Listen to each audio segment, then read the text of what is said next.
So hello everyone, welcome to SUNY IAS. Now this is your ongoing series on political science and international relations optional, and in the series we are discussing about classics, those work and those scholars who have done those works which have influenced our society in the ancient, medieval and even in the present times, and surely they most probably will be affecting and influencing us even in our future. So in this series only, in the last lecture we discussed about Plato. Today we are going to talk about Aristotle. Aristotle, his politics, his concept of virtue ethics, and the concept of the golden mean. Okay, these are some of the important things we have to discuss, and then we'll also be discussing about few of the scholars who were influenced by Aristotle's ideas and his work in the present time, or basically in the modern times. Okay, that is like 18th, 19th century, 20th century, and so. So let's start, and let's start with giving you, let me give you some basic idea about Aristotle. So basically understand this thing again, that if you are preparing for civil service examination, no one really is bothered about asking you that where frankly or how frankly his initial life was. You don't have to write a 3000 word answer in the examination, so you don't really have to worry for it. You need to, obviously he is Aristotle, you need to know a bit of a thing about him. Okay, fine, he was born in 384 BCE in Greece, a place called Stagira. There, fine, if you know that much. You should know that there was a time that he was living in Macedonia, and Macedonia at the time was not part of Greeks, Athens as say, and he was living in Macedonia under the rule of Alexander's father, and then only Philip II his name was, and then only Alexander was a young child, and Aristotle provided or gave the tuitions in a way, or he was actually the teacher of Alexander. People have again and again stated this thing that look what the ideas, the conceptualities in the theoretical world actually moved from Socrates to Plato and Plato to Aristotle. But in real life, the first person who really had those tools to apply to have that pragmatic vision which these scholars had was Alexander the Great, because he was a student of Aristotle. Now, how much truth is there to this wordings, no one is really sure, but you can surely see this thing that okay, Socrates had this logical idea about the world. Okay, society didn't like him. Plato built on Socratic idea, his writing Republic we discussed in last lecture, somehow in a manner worked from there itself. Then came Aristotle, after who was a Plato student, and he built on Plato's idea. He criticized Plato as well as he used Plato's ideas to build further in the society. And ultimate aim, as I have told you again and again, that all these scholars have a very similar ultimate aim, that is having the eudaimonia, that is the perfect society, a utopian state. So whatever he'll be doing it for that purpose. Now, while you'll be reading it through your notes, through your text, you will be reading through a word again and again, and that wording, let me tell you, is this. Eudaimonia, I hope so you are aware from the last lecture. Okay, eudaimonia is the state of happiness. Eudaimonia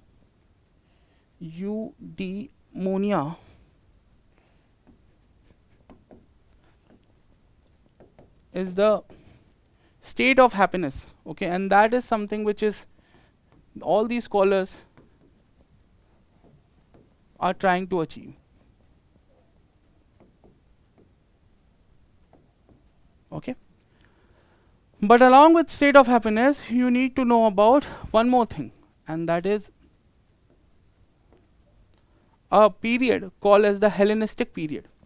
Now, if you'll be reading your text, you'll be reading about this word again and again. So, from the demise of Alexander the Great to the coming or to the starting of the Roman Empire is the period which is called as the Hellenistic period. Okay, so that you have to keep in mind. Okay, demise of Alexander to rise of Roman Empire. It is Roman Empire.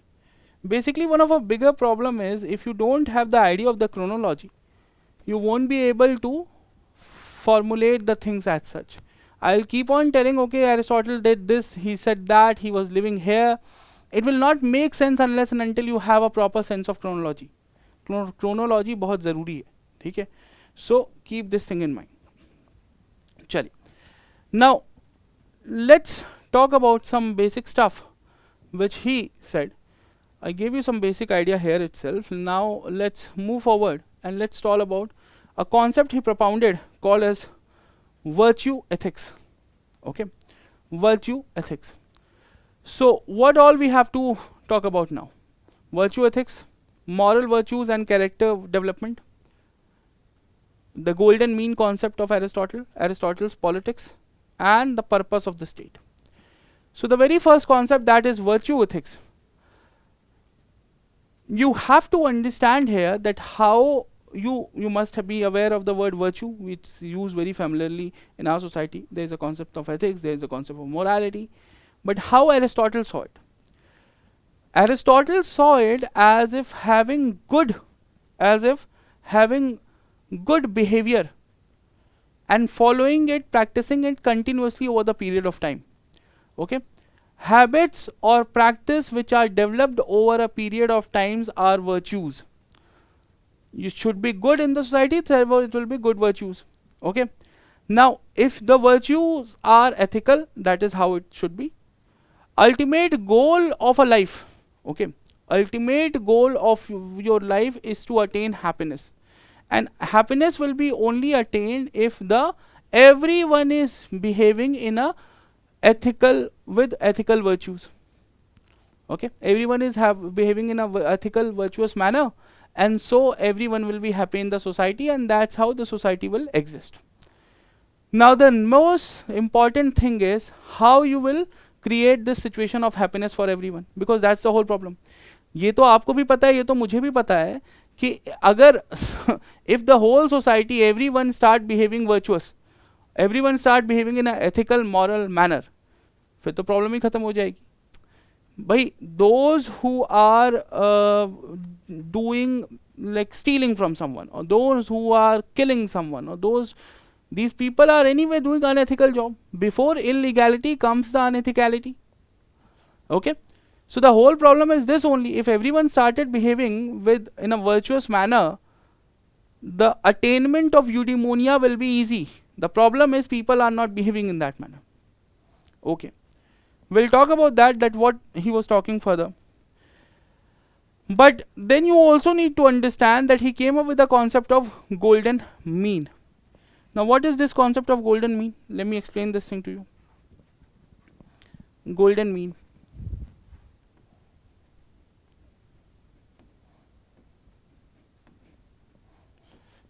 You might have heard about what Buddha said as Madhyant path or Madhyant path, the middle path.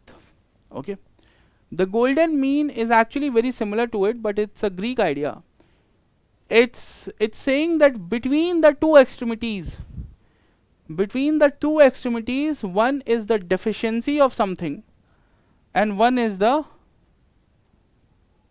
between the two extremities, one is the deficiency,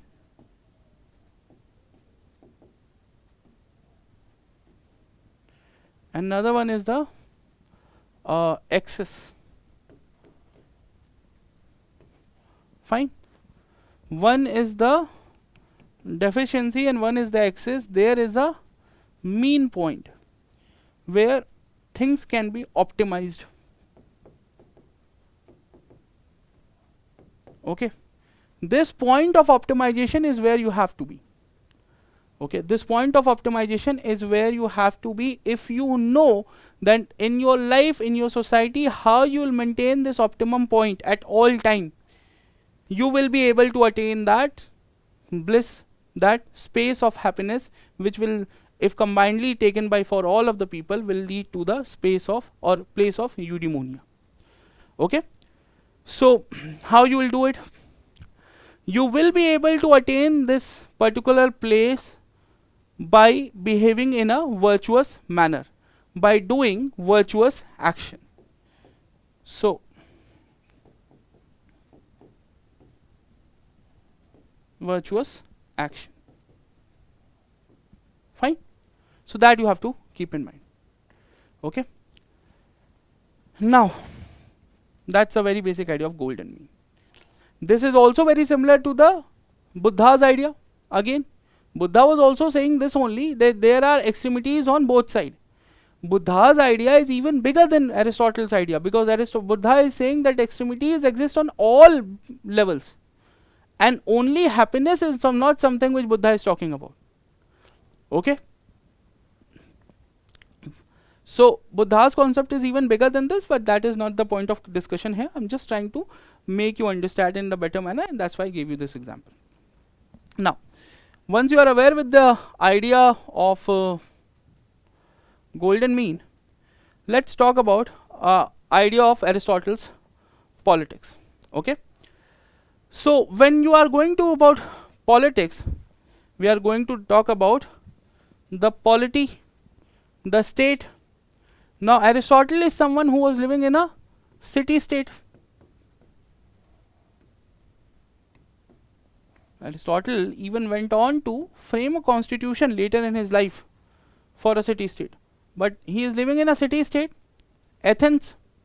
Now if he is living in a city state, and famously this is something you don't have to remember, just for sneak peek I am telling you this, that there were almost 8,000 families who were living at the time in Athens. Okay, so keep that thing in mind. That was the size of the place. So he is living in a city state, and he know that how the city state will work. So that is ultimately his politics is going to be concerned with the, again, the golden mean, the optimization in the state. Okay. The ultimate aim is to make a conducive ecosystem under which people can excel, to make a conducive condition under which each and everyone will start living in a well-to-do space. Fine. So that is something you should know. Now when we are talking about this, we have to be very clear that he not only stayed till this point. Aristotle is actually also called as the father of comparative studies. ठीक है, political science छोड़ दीजिए, his involvement, his whole ideas of political science, that are already there. But going a step beyond that, Aristotle is also famous for his comparative studies. Now here let me first explain you how comparative studies are done. So every year there are hundreds and hundreds of different indices. Okay? When you're preparing for your GS exam and all, you go through so many indices, you go through so many papers, and you see that India is on so and so ranking and so listing. Okay, there is UN's HDI index, there is happiness index, there is this freedom of press index. Okay, there is this GDP index. There are so many indices. What these indices are doing? These indices are basically using the empirical methodology to assign you a digital actual binary number, not binary but a digital number, so that you can be ranked out along all the countries. So basically all the countries are compared on some specific pointers. Okay, when it's freedom of press, it's freedom of press. Okay, when freedom of press index is calculated, how free the press in your society, state, your country is, that is calculated. So this is basically the comparative part. Now Aristotle also did a lot of comparison.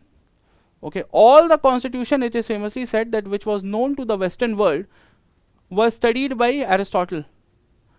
And look, after doing his study, Aristotle came up with this basic idea that state could be run, or the government in the state, that is politics of the state, could be of three types. It could be a monarchy, it could be a aristocracy, or it could be a constitutional system. Okay, it could be a monarchy, that is a king will be there, absolute ruler. It could be an aristocracy, there's a group of noble who come together and rule the state, and then is a constitutional government. Now constitutional government, now constitutional government is something which he defined in the most interesting manner, because he said that look, there will be the process of deliberation there. There will be role of each of the participant in the state, that is the citizens, and all these people will be here only in the they'll have some assigned work here only. Okay. Now he said, but these are normal manners in which a system can work. The system can also go on the worst side. Okay. So just like there is a monarchy, it can come to a situation when the monarchy is ruled by an absolutely depressible person. Okay, someone who is a tyrant, someone like a Stalin or a Hitler or maybe Kim Jong-un. Okay, so basically he said that monarchy can go low, and in the worst case it will become a tyranny. Okay, a tyrant will rule it and it will become a tyranny. A single person's rule, his decisions, his ideas will only be accepted. Okay, chaliye. Now aristocracy. So he talked about aristocracy also.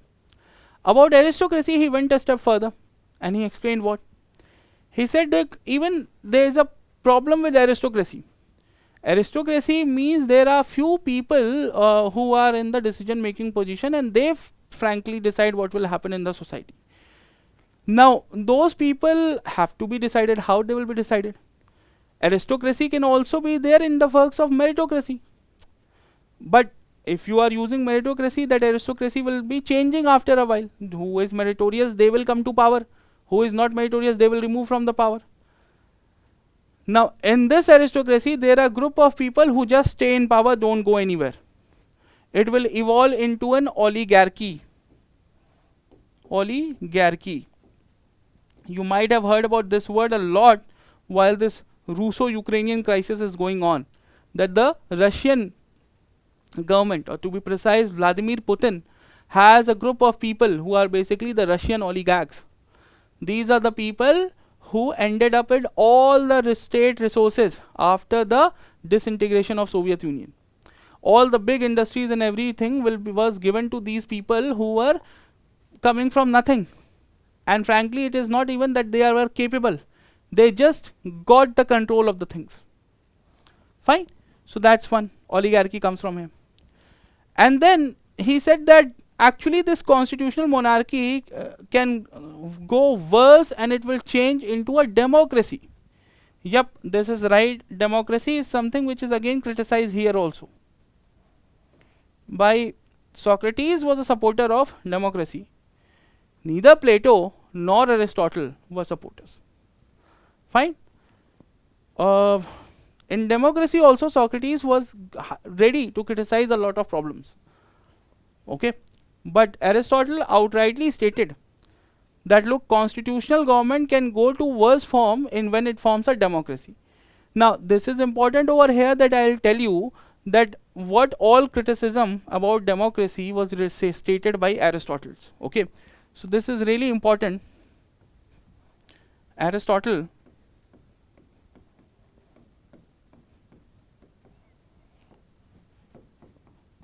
criticism of democracy.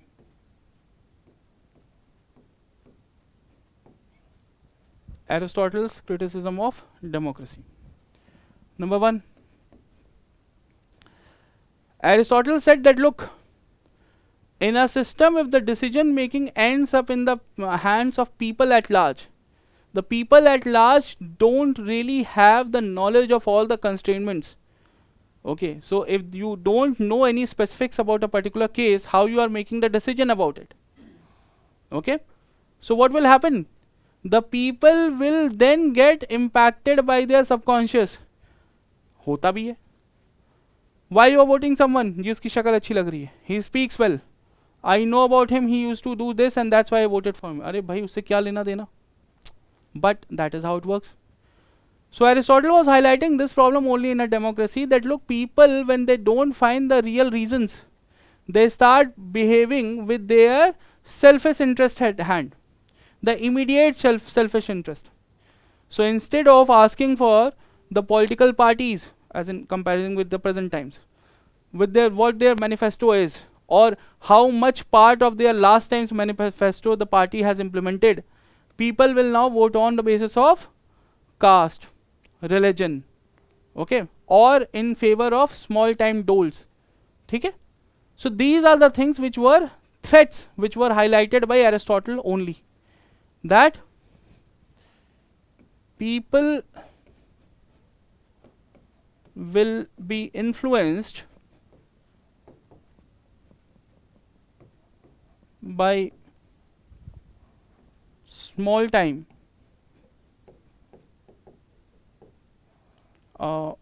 doles. Okay, so that you have to keep in mind. Now, if that is the situation with Aristotle's opinion about democracy, then what he really wanted, what he supported, he also must have told something. Okay, if you form of this form of state, if you run the government through this methodology, it will all, we will reach eudaimonia. His opinion was the correct form is polity. Surely he supported constitutional government. He supported constitutional government so that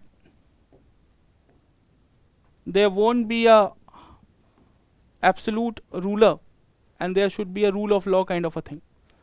But in this constitutional government also, he devised, or he actually coined this word, he used it for the first time, that was called a polity.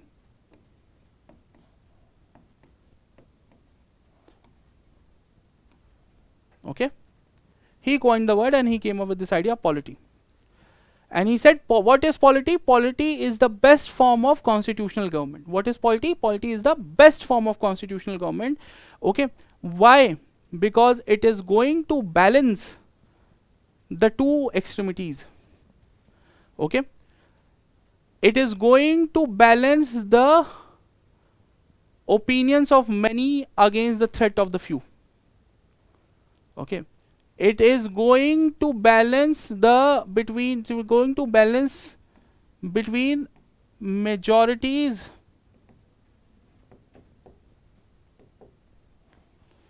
expectations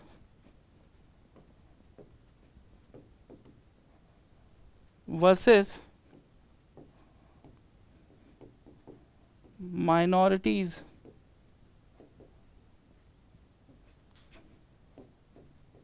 threat.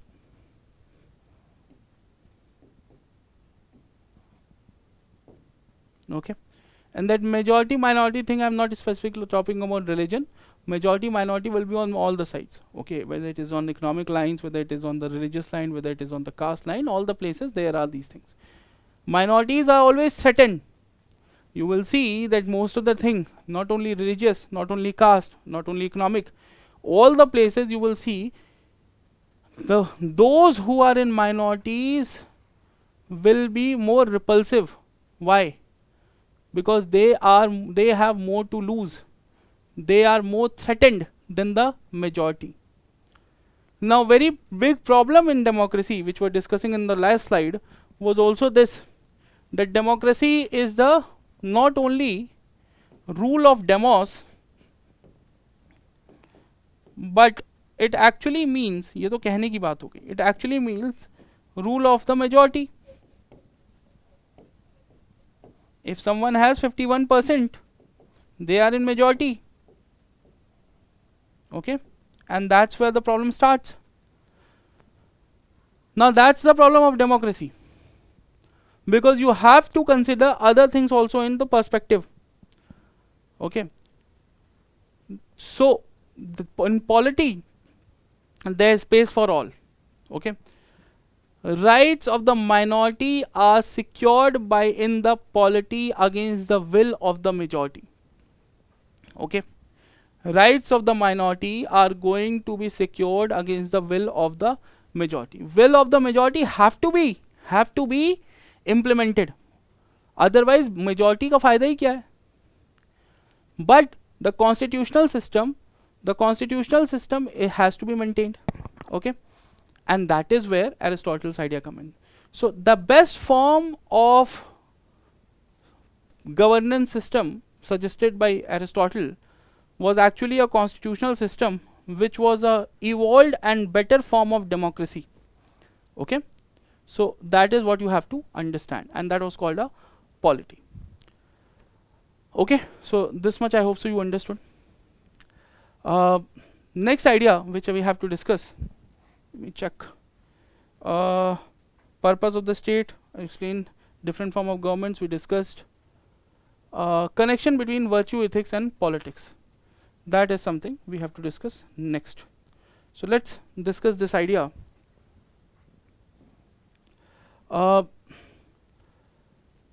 Suppose a state is formed. The government is running. Good. Now what? It's the responsibility of the institutions in the government or in the state to create an environment so that virtuous behavior is fostered and supported. Okay? It is the responsibility, the state institutions should be such. We have the very primary state institutions which we have in the 21st century is the threefold. You have an executive branch, you have a legislative branch, and you have a judicial branch in the government. Now what is the main agenda in hands of these three institutions? Is to be stable and run the state. How? By fostering and supporting the virtuous behavior. The legislative branch, when they frame rules and regulations and they implement the law or they frame the laws, why they do it? All the laws have an inherent consideration that the rules and regulations which they make are made for making sure that people behave in virtuous manner. There is an inherent characteristic. At the executive level, when the district magistrate or superintendent of police or secretary of a department, all these people implement certain ideas or certain rulings or certain legislation, again the inherent idea behind it is to create a conducive environment so that virtuous behavior is developed. The majority or the maximum amount of part which justice do or judiciary does is the corrective justice. I hope everyone knows this much only, this much at least, that if you have read a bit of a polity, that the main job in judiciary is the corrective justice part. Okay. So when it comes to corrective justice, when the judiciary imposes some kind of punishment on someone, why they does it? They do so to make sure that some correction comes in not only that person, but in most of the cases, by looking at the example of that person, the rest of the people in society will also evolve. Fine. So the inherent idea on the judicial side is also what? To create a condition under which ethical ideas, ethical behavior is promoted. Okay.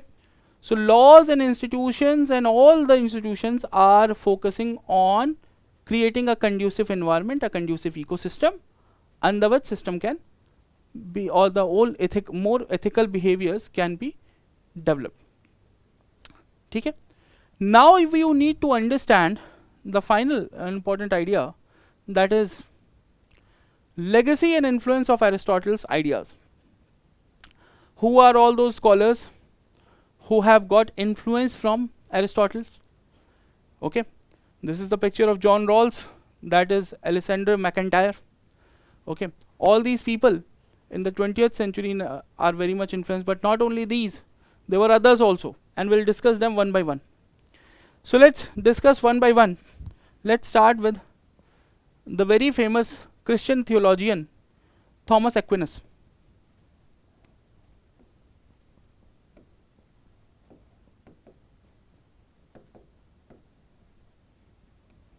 Okay, Thomas Aquinas.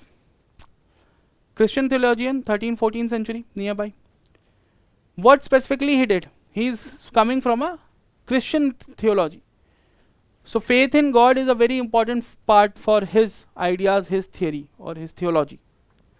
But at the same time, he is much appreciated because he also inculcated the ideas of reason or reasoning, I should say, and natural law. Okay, into Christian theology.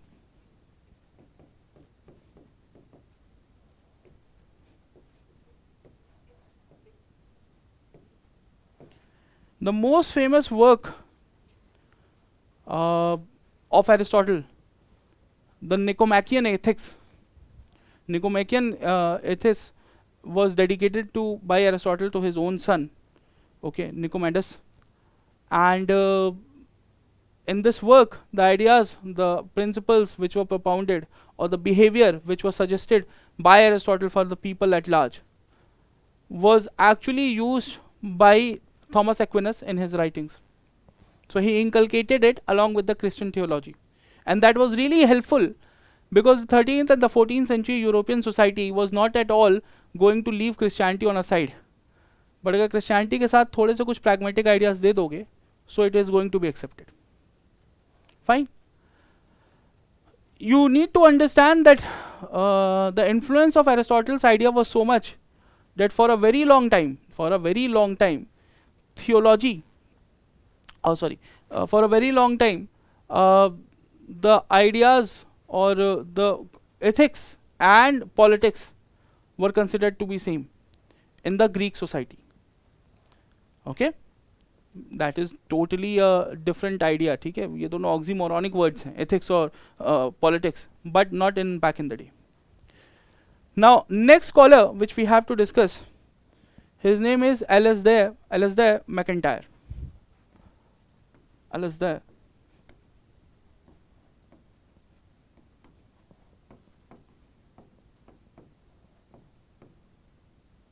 Alasdair MacIntyre, a 20th century scholar. Okay. He was really influenced by Aristotelian ethics. Okay. And he wrote a book after virtue. After virtue. What he is going to say in this? He said that in 20th century the society has evolved on a line, modern way of life, which is too focused. Modern way of life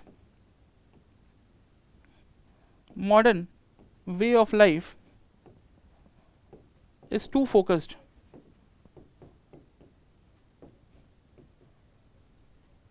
on individualism.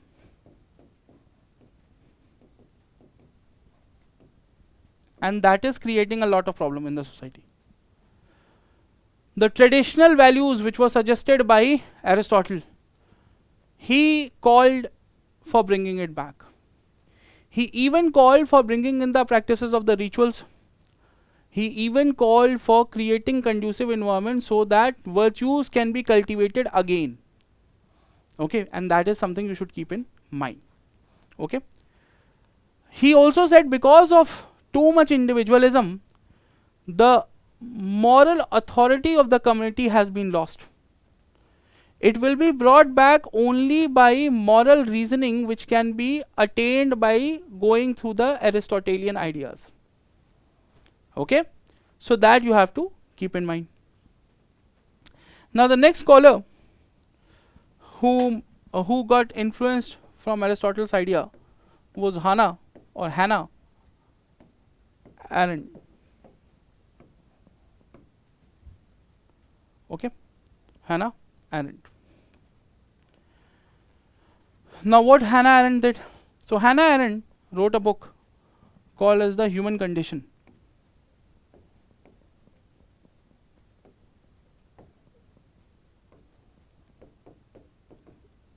She also explained here only the triad of labor, work and action. And while explaining this, Hannah Arendt went on to explain that the best or the most important kind of action, or very most important kind of job one can do is the action, and that action she enhanced with speaking or speech, practice of speech in public, and in public means in community, influencing people. This will only be done if you are living in a community. Okay. Hannah Arendt got influence from the idea of Aristotle. Aristotle also gave his own theory on citizenship, and in the Aristotelian idea of citizenship has a very basic concept that was participation. If you'll go and read about the Aristotelian concept, we are not going to cover it in this lecture, but I'll just give you a sneak peek so you'll have some idea. Aristotelian idea of citizenship talks about that it should be based on participation. It shouldn't be based on jus soli or jus sanguinis, that is whether you are born on the land or you have a blood relation. No, it is not. It was based on participation in the polity. Okay, that is what it was based on. Now, participation in the polity is very important, and you should remember this thing. And this is something which Hannah Arendt also talked about.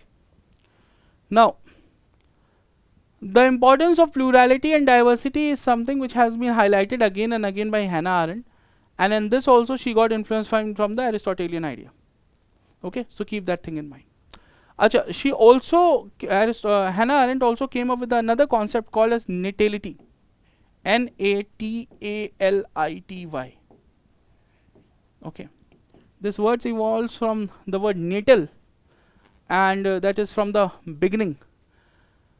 And Hannah Arendt again and again said that if you want to excel in any field, you have to start from the natal, from the scratch, from the very beginning, and then you have to be prepared to take risk in the public ecosystem or public environment and that thing. And this idea also she got influence from Aristotelian observations, that if you want to excel in a society, if you want to have a good life, you have to be prepared to start everything from natality again and again. Okay, there are two more scholars whom we have to discuss. One is John Rawls. Again, Rawls was also influenced from Plato. Here also you will see Rawls, who mostly focused on the concept of justice and justice dispensation. Okay, there is a huge point, because if you'll see that and someone asks you why justice, Rawls talks so much about justice, but why? So the idea is very same what Aristotle had. Even he in a way wants to reach to eudaimonia. Okay, he also want to reach to eudaimonia just like Aristotle. Okay, so that's the similarity. Now another scholar is Martha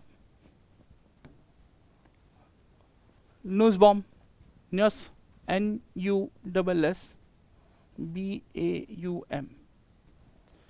Okay, she is a far more contemporary scholar, and her work is very much focused on approaches of ethics, which Aristotle also gave a lot of importance.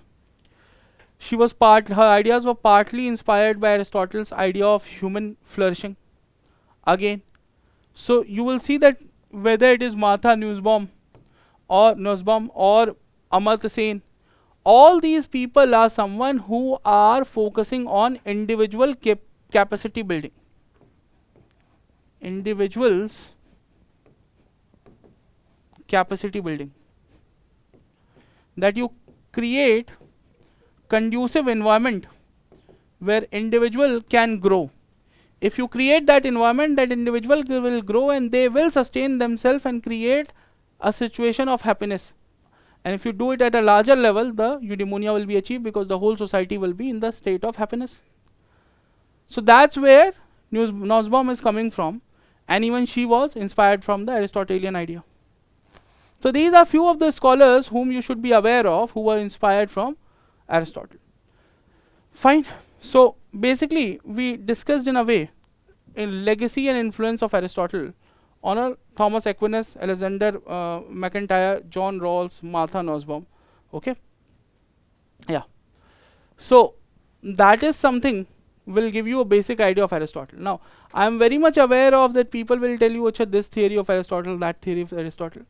Those days are done. Okay, UPSC also knows that if you are going to come for the examination, you have read those theories and they are not going to ask you those questions usually. Okay, the questions from previous few years, like last 2 years, have more getting more and more application based. Okay, so they will not ask you as such that okay, where exactly Aristotle criticized Plato.